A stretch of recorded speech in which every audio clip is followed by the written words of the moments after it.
നമസ്കാരം, എല്ലാവർക്കും പുതിയ വീഡിയോയിലേക്ക് സ്വാഗതം. ദിലീപ് ഏട്ടന്റെ ഒരു പുതിയ ചിത്രം പ്രിൻസ് ആൻഡ് ദ ഫാമിലി തിയേറ്ററുകളിലേക്ക് എത്തുകയാണ്. മെയ് 9 ഈ ചിത്രം തിയേറ്ററുകളിലേക്ക് എത്തുന്നതെന്ന് ഇപ്പോൾ ഒരു സോഷ്യൽ മീഡിയ വഴി പങ്കുവച്ചിട്ടുണ്ട്. കഴിഞ്ഞ വർഷം പവി കെയർടേക്കറിന് ശേഷം വരുന്ന ഒരു ചിത്രമാണ് പ്രിൻസ് ആൻഡ് ദ ഫാമിലി എന്ന് പറയുന്നത്. കുറേ കാലമായി മലയാള സിനിമയ്ക്ക് മിസ് ചെയ്യുന്ന ഒരാൾ തന്നെയായിരുന്നു ദിലീപ് ഏട്ടൻ. അപ്പോൾ ഇതൊരു കുടുംബ ചിത്രം കൂടിയാണ്. ദിലീപ് ഏട്ടൻ, ബിന്ദു പണിക്കർ, അതുപോലെ തന്നെ ധ്യാൻ ശ്രീനിവാസൻ എല്ലാം ഈ ചിത്രത്തിലുണ്ടെന്ന് ഇടയ്ക്കൊരു പോസ്റ്റർ പങ്കുവച്ചപ്പോൾ നമ്മൾ കണ്ടായിരുന്നു. അതുപോലെ തന്നെ ഇതിൻ്റെ ഒരു ഒഫീഷ്യൽ ടീസറും അവർ പങ്കുവച്ചിരുന്നു. അതിനുശേഷമാണ് ഇപ്പം ഒഫീഷ്യലി ഇതിൻ്റെ ഡേറ്റ് ഡിക്ലെയർ ചെയ്യുന്നത്. മെയ് 9, അതായത് ഈ അവധിക്കാലത്ത് നമ്മളെ രസിപ്പിക്കാൻ വേണ്ടിയിട്ട് ദിലീപ് ഏട്ടൻ്റെ പുതിയ ചിത്രം തിയേറ്ററുകളിലേക്ക് എത്തുകയാണ്. ഒരു കാലത്ത് ഏറ്റവും അധികം കുടുംബ ചിത്രങ്ങൾ ചെയ്ത, വിജയ ചിത്രങ്ങൾ ചെയ്ത വ്യക്തിയാണ് ദിലീപ് ഏട്ടൻ.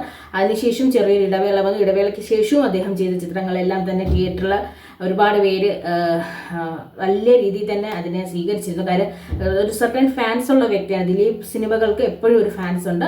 ആ ഒരു സാഹചര്യത്തിലാണ് ഇപ്പം ഏപ്രിലിൽ ഒത്തിരി ചിത്രങ്ങൾ വരുന്നുണ്ട്. നമ്മുടെ ലാലേട്ടൻ്റെ തുടരും വരുന്നുണ്ട്, മമ്മൂക്കയുടെ ബസൂക്ക വരുന്നുണ്ട്. അതിനൊക്കെ ശേഷം മെയ്യിൽ ആദ്യവാരം തിയേറ്ററുകളിലേക്ക് എത്തുന്ന ചിത്രമാണ് പ്രിൻസ് ആൻഡ് ദ ഫാമിലി എന്ന് പറയുന്നത്. അപ്പോൾ ഈ പ്രിൻസ് ആൻഡ് ദ ഫാമിലി എന്ന ടീമിന് എല്ലാവിധ ആശംസകളും. ദിലീപ് ഏട്ടൻ്റെ ഒരു പഴയ പവർ പഞ്ചുള്ള ഒരു ഫാമിലി എൻ്റർടൈനർ ആവട്ടെ ഈ ചിത്രം. അങ്ങനെ നമുക്ക് ഈ ചിത്രത്തിനെ കാത്തിരിക്കും. ഇനി ഇതിൻ്റെ ഒട്ടേറെ അപ്ഡേഷൻസ് ഇനി ഇതിന് പിന്നാലെ വരും. അപ്പം നമുക്ക് അതിൻ്റെ വിശേഷങ്ങളെല്ലാം കണ്ട് മനസ്സിലാക്കാം.